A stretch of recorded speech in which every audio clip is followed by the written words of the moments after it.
Inside Tennis with the Koz is brought to you by BMW of Sarasota. Drive your dream at BMW of Sarasota. Hi tennis fans, the Koz here with you again for another exciting half hour inside the world of tennis. Stay tuned, we'll be right back after a word from our sponsors.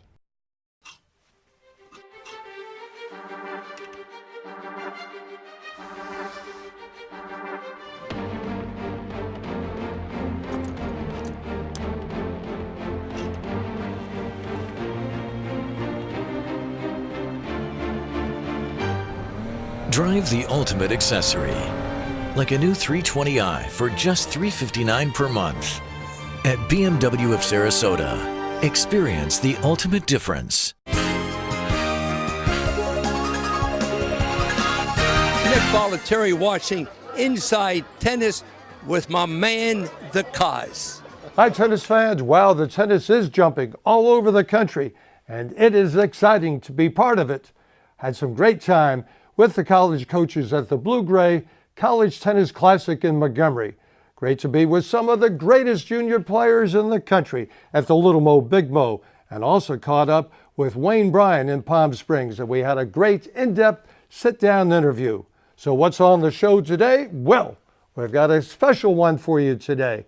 It's an industry and a media giant salute to two guys that are no longer providing us with their innovative and provocative slant on the game.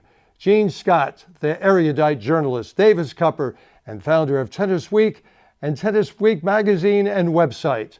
And also the patriarch of TV tennis broadcasts, the ever so prolifically entertaining Bud Collins. These two men had beautiful tennis minds who contributed enormously to the growth of the game. Both Gene and Bud furnished enormous amounts of fostering to my tennis broadcast career. One of the major highlights of our career, and that's with Bob Gray, our producer. He and I were two of 7 American broadcasters to go to the USTA on assignment at the 2003 Fed Cup semifinals in Moscow. And also on today's episode, we will educate you with our Inside Tennis with the Koz Pro tip. Plus, we'll keep you current with our Play Sarasota Magazine tennis calendar. March 20th marked the anniversary of the passing of tennis industry leader Gene Scott, who departed at a very early age of 68. Sit back and we will share the contribution that Gene Scott made to our tennis game.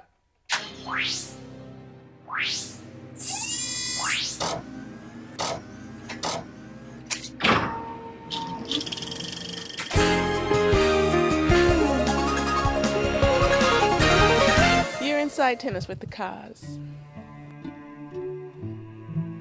The shocking news of the passing of Eugene L. Scott was beyond description. Gene Scott was and will always remain an industry tennis giant. Few will be able to accomplish what Gene did as a player, promoter, journalist, leader, and good friend of the game. With his polished demeanor and erudite vernacular, Gene sometimes could be daunting. However, after spending a brief period of time, you realize this man was a humble and a very modest guy. Gene Scott could take someone small and make him feel big. And that's what he did for me. Being invited by Gene Scott to be part of the 7-member crew going to Moscow to cover the 2003 Fed Cup was a memory I will cherish forever. It's sad in every respect. It's sad for the game of tennis, primarily, because people like Gene don't come along very often. He was a person who managed to be right on the button so often, often with the contrary opinion. He'd swim against the tide, but with sureness of stroke that nobody could ignore, because he had a brilliant mind. He knew the game inside out. Of course, he played it to the highest level. He was a semi-finalist at Forest Hills.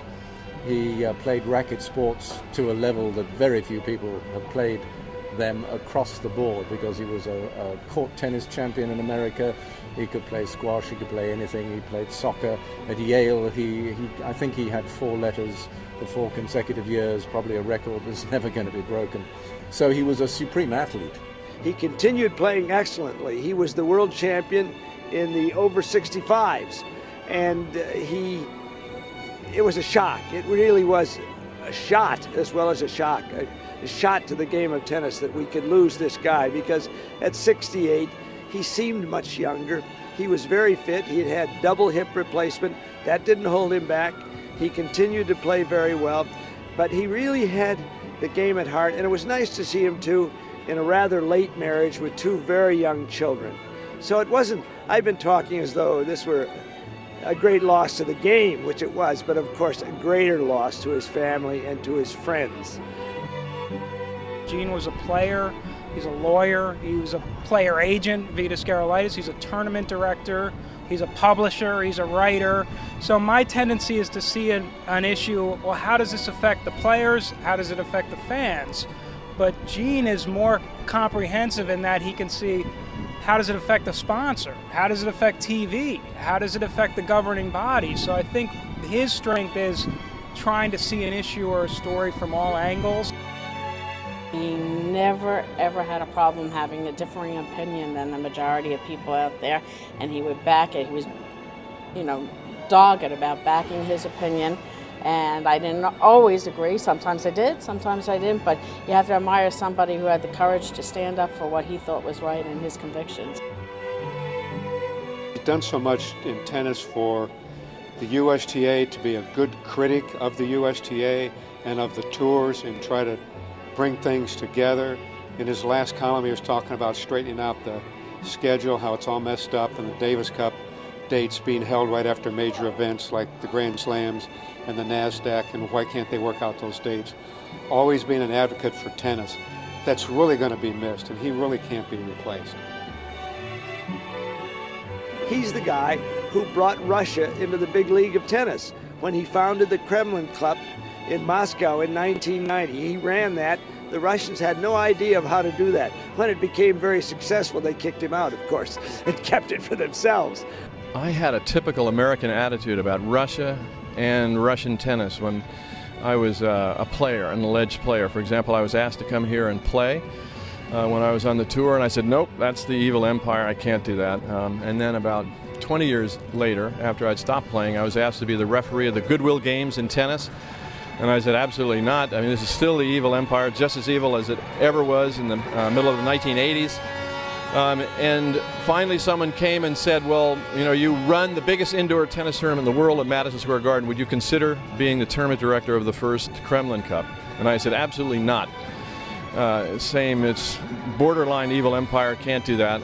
And the founder of the event, Sassoon Kakshuri, he said, please come, I think I can change your mind. So I came in 1990 in a very cold January for like 2 days. I stayed for 2 weeks and fell in love with not only Russia, but the Russians. Damn it, Gene, we were counting on you to be around for another 2.5 decades to lead us. We will miss you. We love you, Gene.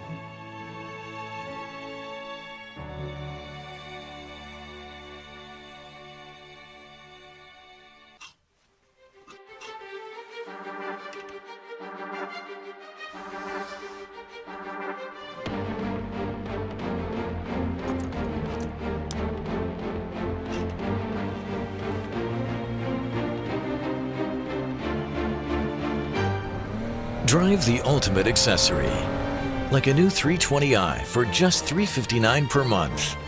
At BMW of Sarasota, experience the ultimate difference.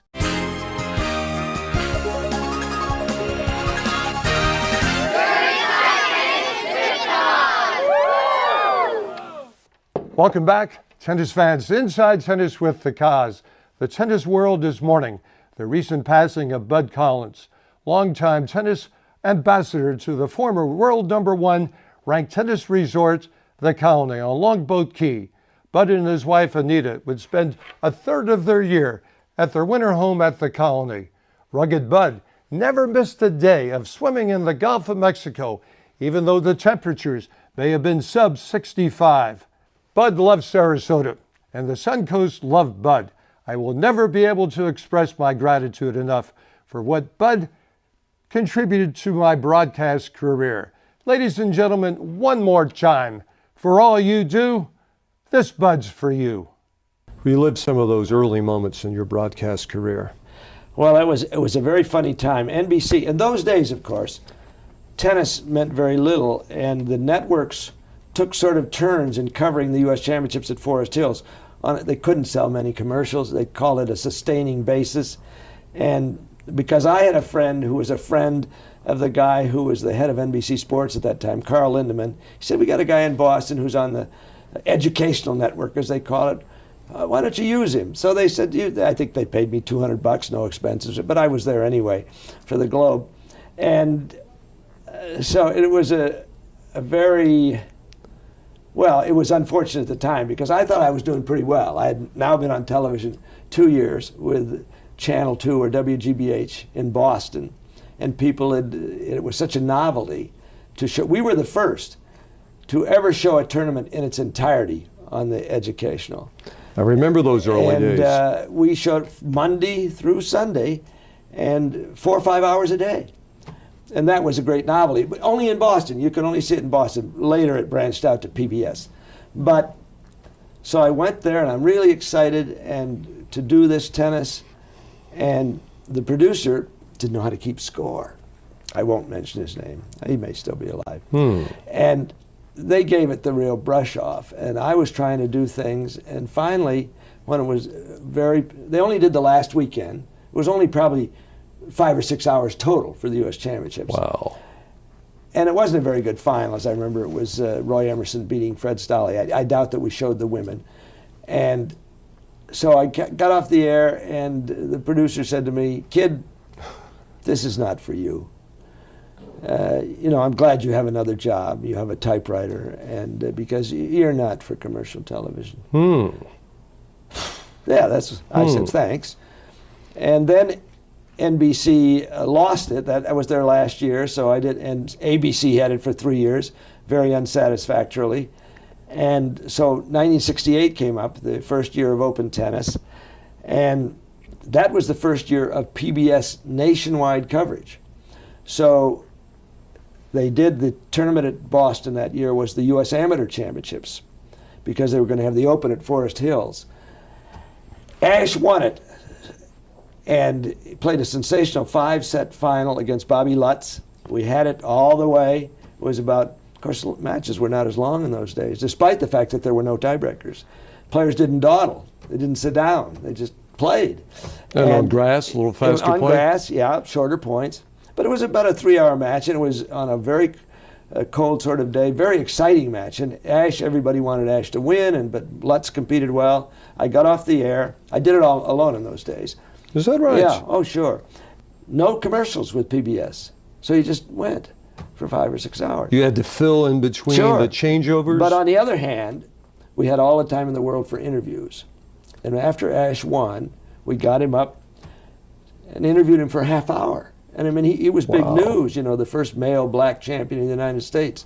And we talked about all these things. That was the time of the Black Panthers. And I said, what does it feel like to play here at this club where you could not be a member? Which certainly didn't endear me to my fellow members. But anyway, Arthur said, I don't approve of that.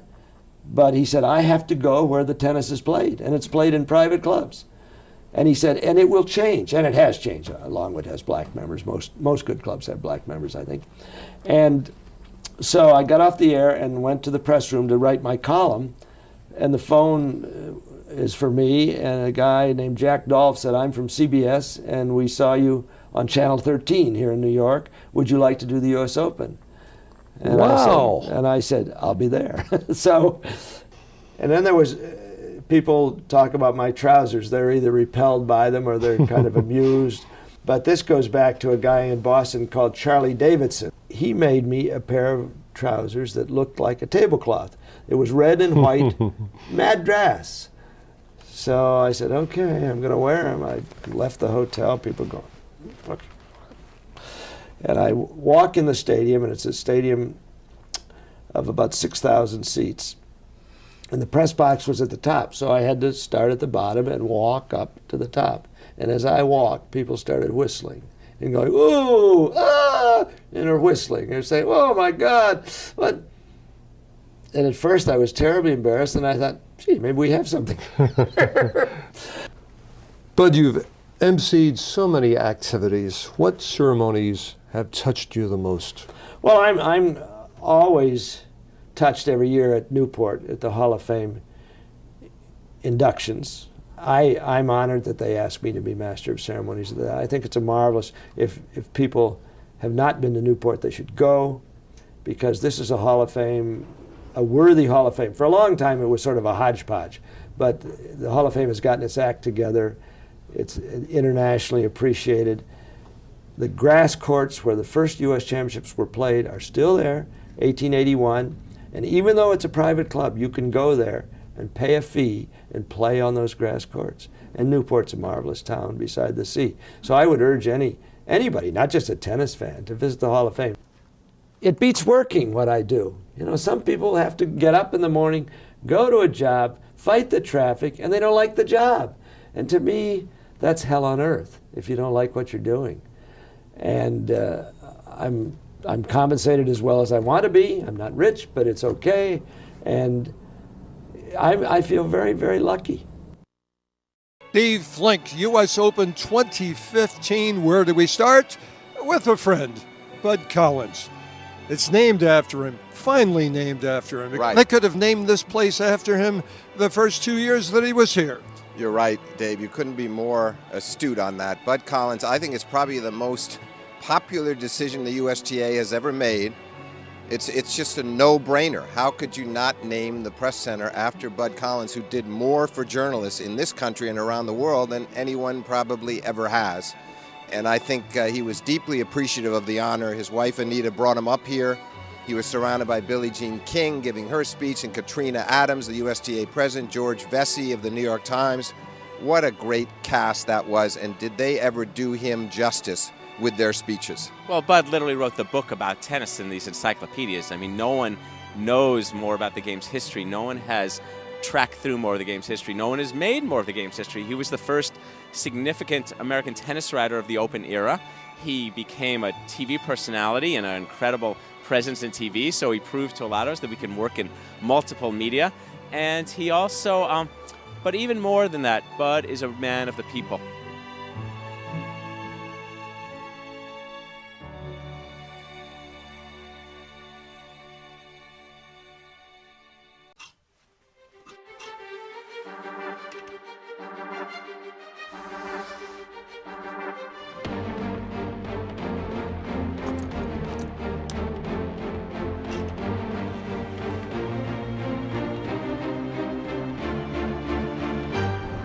Drive the ultimate accessory, like a new 320i for just $359 per month. At BMW of Sarasota, experience the ultimate difference.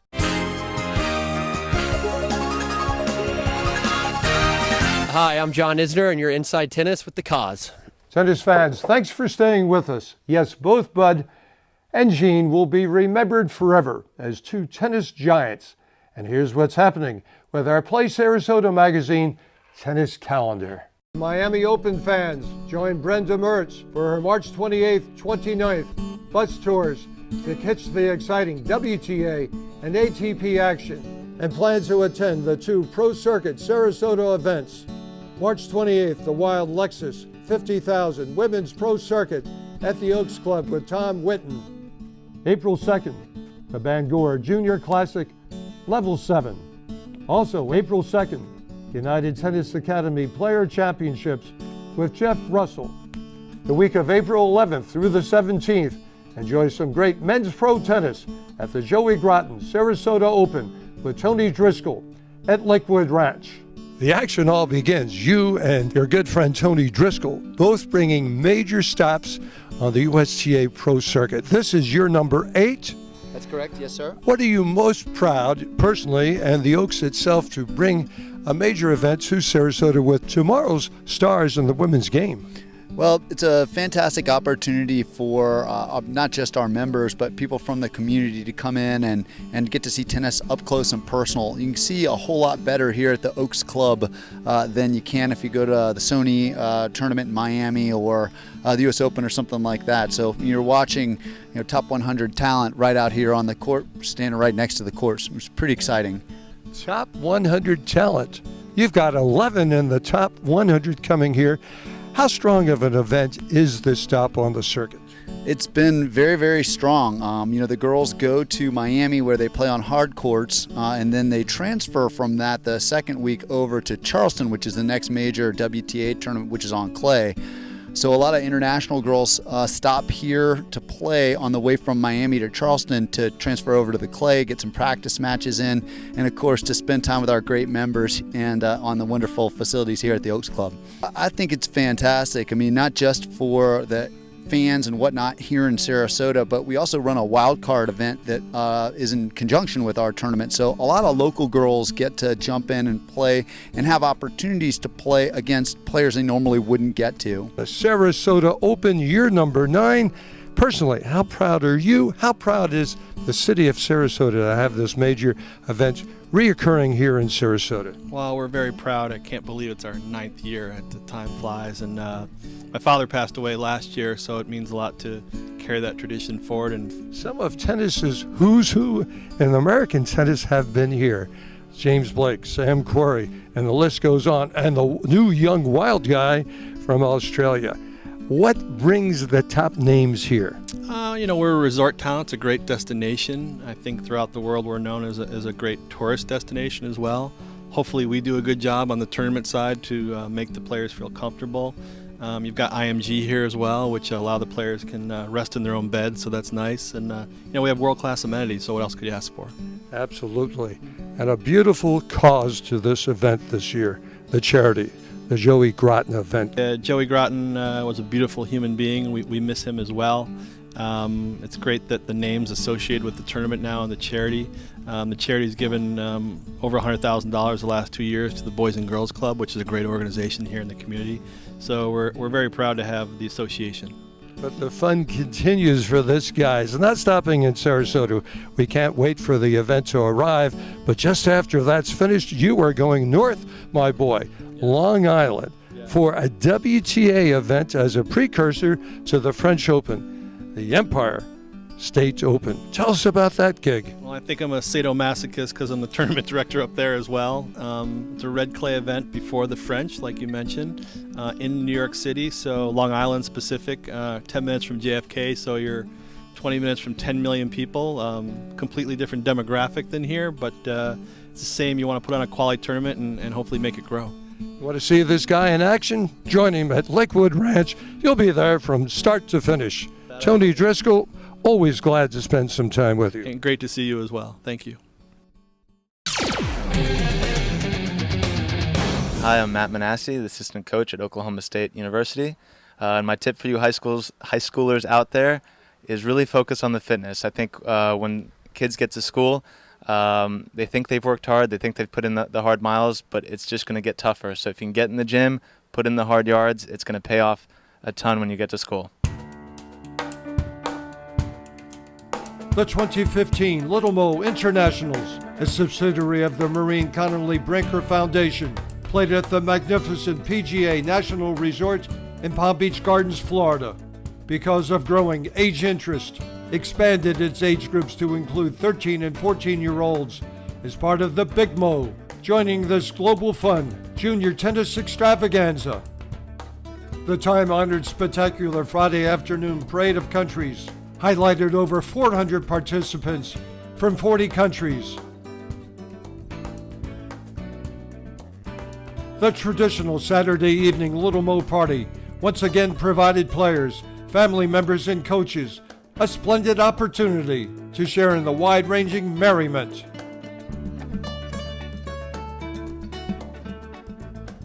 Well, hello, Cherish. Hi. Hi. I understand this is your very, very first Little Mo tournament. Yes. What kind of experience is this for you? Tell me about it. It's a very good experience. I got to see lots of kids from all over the world, and it was cool because yesterday I got to see Venus in person for the very first time, which was exciting for me. I bet it was. Was that over at Ballin Isles? Yes, it was. How inspirational was that for you? Were a lot of crazy things running through your mind? Yes. Tell me about that. Well, first, she just smiled at me, and I smiled back. And then she just finished practicing. It was really, really awesome. Well, I am so eager to see if watching Venus in person has made you a better player. I bet it has. Do you? Yes, it really has. Adriana, this is your very first time at the Little Mo. What do you enjoy most about it?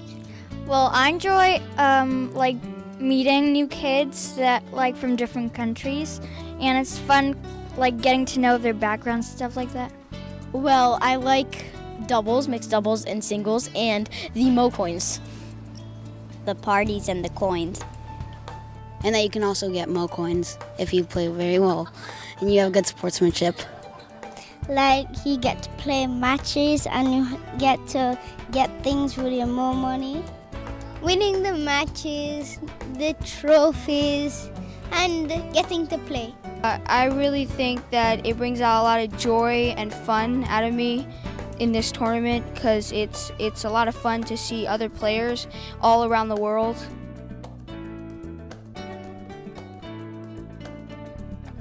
I think the Little Mo is a great opportunity for kids to meet other little special kids that are playing our great sport of tennis all over the world. Oh, it's great. I mean, there's no words. You know, they get to meet new people as well. They have a lot of fun with the prizes that they get. They earn little more coins and they get use those coins to buy gifts and stuff, and they really have a good time. I think that the environment of all the people that came all around the world, and to watch all these little kids playing the same sport and knowing each other, so I think it's a great tournament. So exciting to play, that tournament, yeah. For our first time coming to the Little Mo tournament is very exciting. So much to see, so much to do, meeting all the different people from different countries, it's awesome. I think these kids from Japan are really having a great time. Let's find out what they feel about the Little Mo. I get like a bunch of opportunities here. I like it because it's fun there, and then there's lots of fun. You know what? I think wherever you go, there's fun. You make fun. Thanks for making my day fun. You're welcome. Because there's more in life than just tennis, I would say. Tennis fans, great to have you with us on Inside Tennis with the Koz. Boy, we love our sponsors, and you will too. Stop in to see them. But until then, remember, in tennis scoring, love means nothing, but love of the game means everything. Keep alive your love of the game. Love you, tennis fans, and we'll see you right here on SNN every Saturday at 2:30. Inside Tennis with the Koz has been brought to you by BMW of Sarasota. Experience the ultimate difference at BMW of Sarasota.